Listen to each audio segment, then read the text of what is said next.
पुढं लेखिका लिहित आहेत की दाजीसाहेब माईकवर बोलत आहेत. रामनं सेतुबंधन केलं, पण त्याच्यासाठी अनेकांचा हातभार लागला. अगदी लहानशी खार पण तिनं सुद्धा आपल्या शक्तीप्रमाणे सेतुबंधनाला मदत केली. तशीच मदत या तपोवनासाठी देणाऱ्या काही व्यक्ती आम्हाला सुदैवाने लाभल्या आहेत. संक्रांतीला आणि ज्येष्ठ पौर्णिमेला बांगड्या भरण्याचा प्रस्ताव जेव्हा समोर आला होता, तेव्हा अनेक बांगडीवाल्यांना भेटून इथं येण्याबद्दल विनंती केली, पण कुणीच माझ्या विनंतीचा स्वीकार केला नाही. अब्दुल मियांनी मात्र स्वतःहून इथं येण्याचं आश्वासन दिलं आणि दरवर्षी न चुकता अब्दुल मिया इथं येतात. बघा, लेखिका म्हणतायत की दाजीसाहेब माईकवर सांगत होते की ज्या पद्धतीनं सेतुबंधन झालं, जेव्हा रावणानं सीतेला पळवून नेलं, तेव्हा त्या सीतेला परत आपल्याकडं आणण्यासाठी प्रभू रामचंद्र भरपूर माकडांना घेऊन काय केलं होतं, सेतुबंधन पूल बांधला होता पूर्ण समुद्रातून. त्या पूल बांधण्यामध्ये भरपूर लोकांनी त्याच्यासाठी सहभाग घेतला होता. त्याच पद्धतीनं हे तपोवन चाललंय, हे तपोवनाचा जे काय कार्यभार चाललेला आहे त्याच्यासाठी पण भरपूर लोकांनी मदत केलेली आहे. अशातच एक व्यक्ती आहे ज्यांनी मदत केलेली आहे, तो म्हणजे अब्दुल. हा अब्दुल दर संक्रांतीला आणि ज्येष्ठ पौर्णिमेला बांगड्या भरायला येतो. मी भरपूर बांगडेवाल्यांना भेटून प्रस्ताव मांडला होता की आमच्या तपोवनात या, स्त्रियांना बांगड्या भरा, पण कोणीही तयार नव्हतं. पण अब्दुल मात्र स्वतःहून आला आणि बांगड्या भरायचं आश्वासन त्यांनी दिलं. आणि दाजीसाहेब सांगतायत की तो काही झालं तरी वर्षातून 2दा म्हणजे संक्रांतीला आणि ज्येष्ठ पौर्णिमेला स्वतः येतो, दरवर्षी न चुकता येतो आणि इथं येऊन त्या स्त्रियांच्या चेहऱ्यावर आनंद देतो, त्या स्त्रियांना बांगड्या भरतो. पुढे लेखिका लिहित आहेत, येथील भगिनींच्या जीवनात आनंदाचा वर्षाव करतात. वर्षातले 2 दिवस तपोवनात अतिशय आनंदाचे आणि उत्साहाचे असतात. कुठल्याही मोबदल्याची अपेक्षा न करता अब्दुल मिया न बोलवता दरवर्षी येतात. तपोवनातील स्त्रिया मुलीबाळी त्यांच्या येण्याकडे डोळे लावून बसलेले असतात. अब्दुल मियांचे हे समाजकार्य, ही मानवसेवा खरोखर फार मोठी आहे, अनमोल आहे आणि म्हणूनच आज त्यांचं सत्कार करायचं ठरवलं आहे. तेव्हा त्या सत्काराचा स्वीकार अब्दुल मियांनी इथं येऊन करावा. बघा, दाजीसाहेब इथं सगळ्यांना सांगताय की अब्दुल किती महान आहे. स्वतःहून येऊन तो इथल्या स्त्रियांच्या चेहऱ्यावर आनंद देतोय. ह्या स्त्रिया सुद्धा वाट बघून राहतात की अब्दुल कधी येईल आणि आनंदाचा वर्षाव करणारा हा अब्दुल अतिशय महान व्यक्ती आहे असं दाजीसाहेब म्हणतायत. आणि म्हणतात की त्यांना सांगायची गरज नाही की आज संक्रांत आहे, आज तुम्ही या. ते स्वतःहून येतात. संक्रांत आणि ज्येष्ठ पौर्णिमेला ते स्वतः येतात आणि न चुकता येतात आणि त्या स्त्रियांना बांगड्या भरतात. हे समाजकार्य जे आहे, ही मानवसेवा आहे, ही जी मानवसेवा आहे ती खरंच फार मोठी आहे असं दाजीसाहेब आपल्याला इथं सांगतायत. अनमोल आहे असं ते सांगतायत.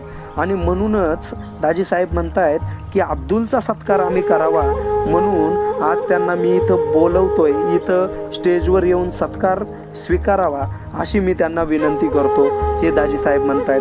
पुढं म्हणतायत, अब्दुल स्टेजवर चढला. दाजीसाहेबांनी फुलांचा गुच्छ आणि तपोवनातील लोकांनी तयार केलेली सुंदर फुलदाणी त्याला दिली. टाळ्यांचा कडकडाट झाला. अब्दुल अतिशय भारावून गेला. त्याने चटकन दाजीसाहेबांच्या पायांना स्पर्श केला.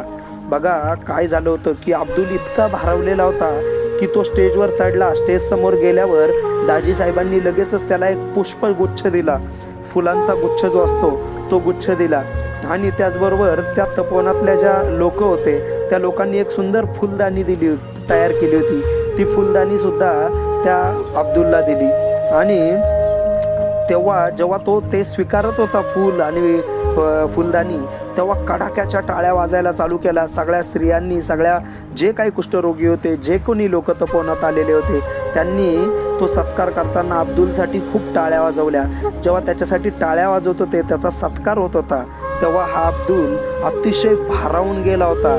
तो इतका भारावून गेला होता की त्यांनी ते पुष्पगुच्छ स्वीकारला आणि चटकन दाजीसाहेबांच्या पायांना स्पर्श केला. तो पाया पडला की माझ्यासारख्या गरिबाचा इथं तुम्ही सत्कार करताय, यामुळं तो खूप भारावून गेला होता आणि तो लगेच दाजीसाहेबांच्या पाया पडला. पुढे लेखिका लिहित आहेत की बराच उशीर झाला होता. अमरावतीहून आलेली निमंत्रित मंडळी मोटारीतून जाणार होती. दाजीसाहेबांनी अब्दुलला त्यात बसवले. मोटार धावत होती. अब्दुल विचार करत होता, आज शन्नूला आणायला हवे होते. तिचा गुस्सा तरी कमी झाला असता. आकाशात अष्टमीचा चंद्र हसत होता. आकाश मेघरहित निळ्या नितळाईने नटले होते. वातावरण अंतर्बाह्य प्रसन्न वाटत होते. अंबादेवीच्या चौकात मोटार थांबली. अब्दुल खाली उतरला. घरी आला. अब्दुल येताच शन्नू उठली. थाळीत चपाती आणि वांग्याची भाजी घेऊन तिने थाळी अब्दुल समोर ठेवली. अब्दुल एखाद्या अपराध्यासारखा मान खाली घालून जेवू लागला. बघा, लेखिका म्हणतायत की कार्यक्रम संपला तेव्हा खूप उशीर झालेला होता. म्हणजे अमरावतीवरून जे निमंत्रित मंडळी आलेली होती, मोठमोठी गाड्यांमधून, मोटार गाडीमधून आलेले, 4 व्हीलरमधून आलेले, ते सगळे अमरावतीला परत निघाले होते. तेव्हा दाजीसाहेबांनी विचार केला की आता कोणतीही प्रकारची बस मिळणार नाही अब्दुलला जायला. म्हणून बघा, दाजीसाहेब किती महान आहेत. त्यांनी अब्दुलसाठी गाडी थांबवली. एका निमंत्रित व्यक्तींपैकी एका व्यक्तीला सांगितलंय, तुम्ही अमरावतीला चाललायत तर तुम्ही ह्या अब्दुलला त्याच्या ठिकाणी पोचवा आणि तिथं सोडवा, कारण आता बस जाणार नाही आहेत. आणि त्याला अब्दुलला त्या एका मोटार गाडीमध्ये बसवलं. मोटार गाडी धावत होती.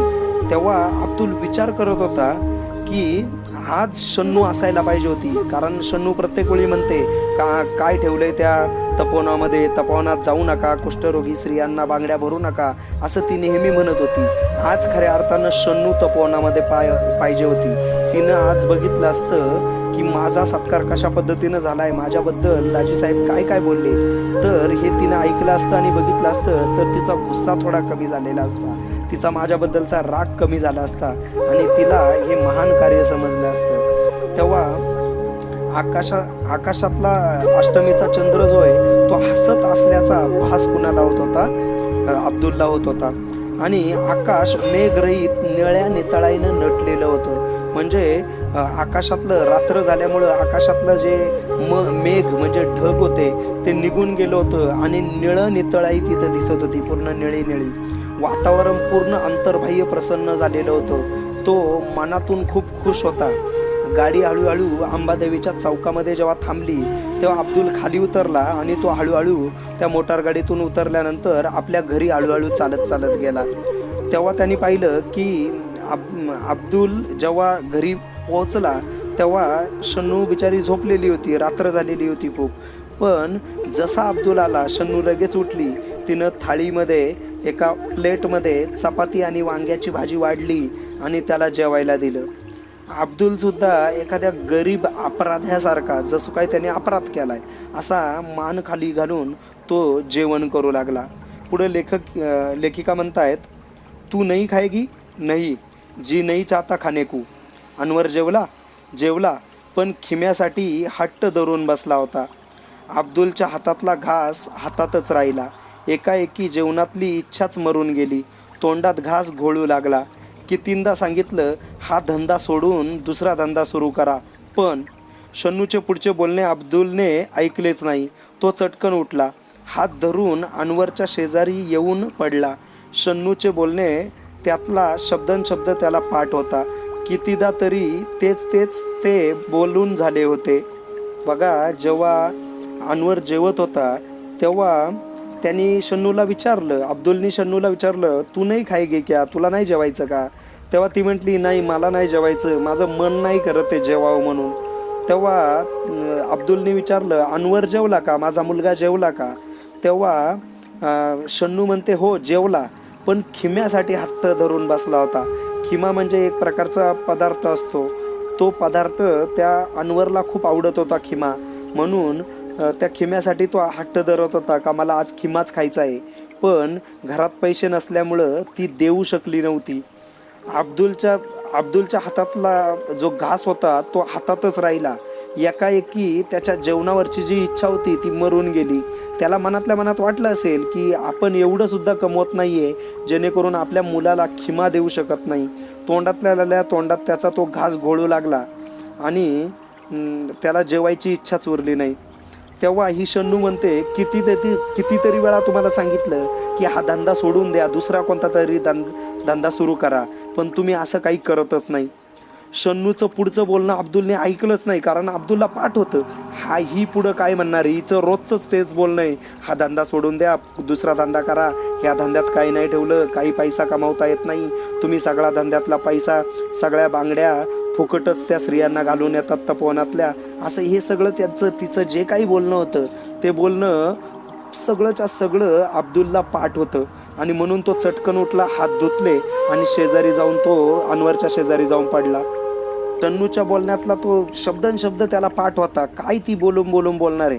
जसं तुम्ही 3 Idiots पिक्चर बघितला, त्याच्यामध्ये तो इस्त्रीवाला तोच शब्द बोलत होता जो तो प्राचार्य बोलत होता, तो मुख्याध्यापक बोलत होता. म्हणजे तो दरवर्षीच्या मुलांना तेच बोलायचा. हे पार त्या इस्त्रीवाल्याला सुद्धा पाठ झालं होतं. त्याच पद्धतीनं ही जी शन्नू आहे त्या शन्नूला ही शन्नू जे काही बोलणार आहे हे अब्दुलला पाठ झालेलं होतं. पुढे लेखिका लिहित आहेत, नवीन धंदा, भांडवल नको, कुठून आणणार. तो थोडासा जोरानं पण शन्नूला ऐकायला जाईल अशा आवाजात बोलला. पण भांडवलापेक्षाही त्याला अब्बाजानपासून चालत आलेला हा बांगड्यांचा धंदा सोडवत नव्हता. बघा, जेव्हा शन्नू त्याला म्हणते का दुसरा धंदा कर, या धंद्यात काही ठेवलेलं नाहीये, तेव्हा या अब्दुलला खूप राग येतो आणि अब्दुल म्हणतो, नवीन धंदा प्रत्येक वेळी म्हणत असते, त्याच्यासाठी भांडवल लागत नाही, पैसे लागत नाही. कोणताही धंदा चालू करायचा म्हटल्यावर पैसे लागतं, भांडवल लागतं, ते कुठून आणणार आपण. तो हे वाक्य जे काय आहे ना ते थोडासा जोराने पण फक्त शन्नूला ऐकायला येईल एवढ्या आवाजात बोलला. हे खरं होतं, पण यापेक्षा सुद्धा, भांडवलापेक्षा सुद्धा त्या अब्दुलच्या अब्बाजानपासून चालत आलेला हा जो बांगड्यांचा धंदा आहे हा अब्दुलला सोडवत नव्हता. लेखिका पुढे म्हणतायत, नवरात्र संपले होते, त्यात धंदा चांगला झाला. लोक आता दिवाळीच्या तयारीला लागले होते. रघुभैयाने दुकानाला रंग देण्याचे काम काढले होते. अब्दुल दुकानावर आला, त्याचा चेहरा उदास दिसत होता. रघुभैयाने त्याला आवाज दिला, क्यू आज दुकान नाही खोलता. बघा काय झालं की नवरात्राचे दिवस चालले होते. या नवरात्राच्या दिवसात अब्दुलचा आणि इतर सगळ्यांचाच धंदा चांगला जोशात आणि जोरात चालला होता आणि भरपूर पैसे त्यांनी कमवले. आणि म्हणून दिवाळी लवकरच जवळ दिवाळी येते म्हणून या ह्या रघुभैयानं काय केलं होतं की दुकानाला रंग देण्याचं काम चालू केलं होतं. त्याचा धंदा भरपूर जोरात झालेला होता आणि म्हणून तो दुकानाला रंग देण्याचं काम करत होता. तेव्हा अब्दुल दुकानावर आला आणि तो दुकानावर आल्यावर त्यांनी रघुभैयानं बघितलं अब्दुल थोडासा उदास दिसतोय. तेव्हा रघुभैयानं विचारलं, का रे अब्दुल, आज तू दुकान नाही खोलेगा क्या. तेव्हा तो काय म्हणतोय, नाही रघुभैया, हे तपोवनच आता दाजी साहेबांच्या हाती राहिलं नाही. हे कळलं तेव्हापासून मन नाही लागत धंदा करायला. आता तपोवनाचं काय होईल रे रघुभैया. केवढी मोठी वसाहत, किती रोगी, आता त्यांची कशी काळजी घेतली जाईल रे. आणि आयुष्याचं मोल देऊन तन मन धनानं फुलवलेली ही कर्मभूमी सोडण्याच्या कल्पनेनं दाजी साहेबांना काय वाटलं असेल बरं. अब्दुल विलक्षण हळवा झाला. बघा, तो का नाराज होता. तो सांगतोय का मी आज दुकान नाही खोलणार, कारण मला समजलंय की हे जे तपोवन ज्याचे अध्यक्ष दाजी साहेब होते, आता हे दाजी साहेब ह्या तपोवनाचे अध्यक्ष राहिलेले नाहीये, त्यांची बदली दुसरीकडे झालेली आहे. आणि आता ह्या तपोवनाचं काय होईल. एवढं सुंदर फुलवलं होतं, केवढी ती मोठी वसाहत, किती रोगी आहेत, किती काळजीपूर्वक त्या दाजी साहेबांनी ही वसाहत मोठी उभारली होती, या तपोवनाला सांभाळलं होतं. आणि आता त्यांच्याच हातात ही कर्मभूमी राहिलेली नाहीये. तेव्हा आता दाजी साहेब नाहीये म्हटल्यावर या तपोवनाचं काय होईल हा प्रश्न अब्दुलला पडलाय. आणि म्हणून अब्दुल विलक्षण हळवा झाला होता तो. पुढे लेखिका म्हणतायत, देवळातल्या पहारेकऱ्याने 2चे टोले दिले. शन्नू घोरत होती. अनवर गाढ झोपला होता. अब्दुल उठला अगदी हलकेच. कोपऱ्यात बांगड्यांच्या पेटीवर ठेवलेल्या पिशवीतील एक एक वस्तू बाहेर काढू लागला. पावडरचा डब्बा, रुमाल, रिबिनी, पिना, सोनेरी बांगड्या, साध्या बांगड्या, नायलॉनच्या बांगड्या. संक्रांतीला हे सारे तपोवनात नेणार होता. तिथे चुडीवाला म्हणून स्त्रिया मुलीबाळी धावत धावत त्याच्याजवळ जमणार होत्या. काही काळ तरी सारे विसरून हसणार होत्या आणि त्यांचे हसू बघून अब्दुल मनोवन सुकावणार होता. पण आता सारे संपले होते.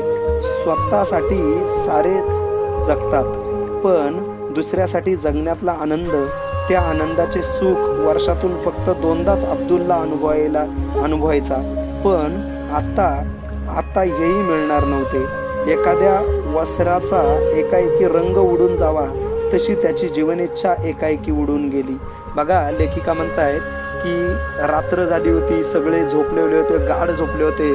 देवळातला जो पहारेकरी होता, वॉचमॅन, त्यांनी 2चे टोले दिले, म्हणजे सुमारे रात्रीचे 2 वाजले होते. तेव्हा अब्दुलला जाग आली. तेव्हा अब्दुलने बघितलं शन्नू घोरत होती, म्हणजे शन्नू पूर्ण गाढ झोपेत होती. अनवर सुद्धा गाढ झोपलेला होता. आणि अब्दुल उठला, अगदी हळूच उठला आणि कोपऱ्यात जाऊन बसला. कोपऱ्यात त्यांनी जी बांगड्यांची पेटी ठेवली होती ती त्यांनी उघडली आणि तो एक एक वस्तूंकडं तो बाहेर बघू लागला. त्याच्यात काय होतं? पावडरचा डबा होता, रुमाल, रिबिनी, पिना, सोनेरी बांगड्या, साध्या बांगड्या, नायलॉनच्या बांगड्या, हे सगळं होतं. आणि ह्या सगळ्या गोष्टी संक्रांतीला तो तपोवनात घेऊन जाणार होता. आणि तो तपोवनात गेल्या तिथल्या ज्या मुलीबाळी आहेत त्या चुडीवाला आला असं म्हणून ओरडणार होत्या. धावत धावत त्याच्या जवळ जमणार होत्या. त्यांच्या चेहऱ्यावर सुख येणार होतं. आपल्यातलं जे आपल्याला कुष्ठरोग झालेला आहे, आपल्याला कंटिन्यू वेदना होत आहेत, त्रास होतोय, हा सगळा त्रास विसरून ह्या कुष्ठरोगी स्त्रिया सुख घेणार होत्या. अब्दुलकडून बांगड्या भरून घेणार होत्या, त्यांचा चेहरा सुकावणार होता. पण आता हे सगळं संपलं होतं, कारण हे तपोवन दाजी साहेबांच्या हातात राहिलेलं नव्हतं. स्वतःसाठी सगळेच जगतात, लेखिका म्हणतात स्वतःसाठी सगळेच जगतात, पण दुसऱ्यांच्या जगण्यातला जो आनंद आहे, दुसऱ्यांसाठी जगण्याचा जो आनंद आहे, तो अतिशय मोठा असतो. आणि हा आनंद ह्या अब्दुलला फक्त 2दाच, वर्षातून 2दा, ज्येष्ठ पौर्णिमा आणि संक्रांत, या 2च दिवशी अनुभवायला मिळायचा. पण आता तो त्याला मिळवता येणार नाही, कारण तपोवनाचं जे कारभार आहे तो दुसऱ्याच्या हाती गेला होता. अब्दुलला आता तिथं जाता येईल का नाही हा प्रश्न त्याला पडला होता. आणि म्हणून एखाद्या वस्त्राचा एकाएकी रंग उडून जावा तशी जीवनेच्छा एकाएकी ह्या अब्दुलची उडून गेली होती. म्हणजे एखादा आपला नवीन शर्ट असतो आणि एकाएकी त्याला धुतलं आणि त्याचा कलरच निघून गेला त्या शर्टाचा. त्या पद्धतीनं याची जीवन इच्छा झाली होती. असं जीवन जगायचीच इच्छा राहिलेली नव्हती अब्दुलला. ह्या तपोवनातून दाजीसाहेब गेले म्हणून.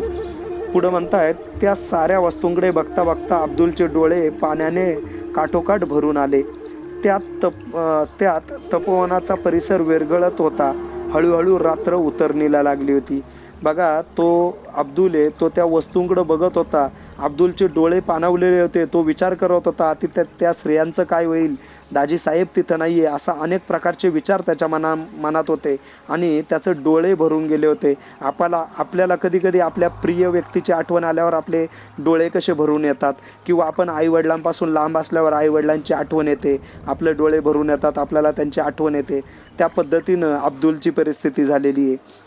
आणि त्या तपोवनाचा परिसर त्याच्या डोळ्यामध्ये विरघळून चालला होता. आणि अशा प्रकारे रात्रभर तो झोपला नाही. रात्र उतरणीला चालली होती, म्हणजे रात्र संपत चालली होती.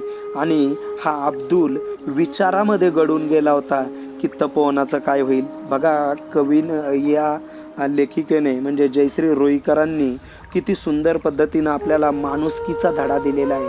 अब्दुलच्या मनामध्ये किती माणुसकी आहे त्या स्त्रियांबद्दल, की त्या स्त्रियांना सुख देण्यासाठी कोणत्याही प्रकारचा घाणेरडा विचार न करता तो त्या स्त्रियांना जाऊन बांगड्या भरतोय.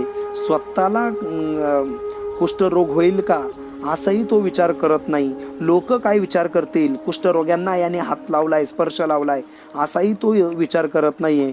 आणि त्या स्त्रियांसाठी तो वर्षातून 2दा जाऊन बांगड्या भरतोय आणि यातच त्याला सुख लाभतं. बघा, काही लोक असतात, त्यांना दुसऱ्याच्या सुखात सुख दिसतं.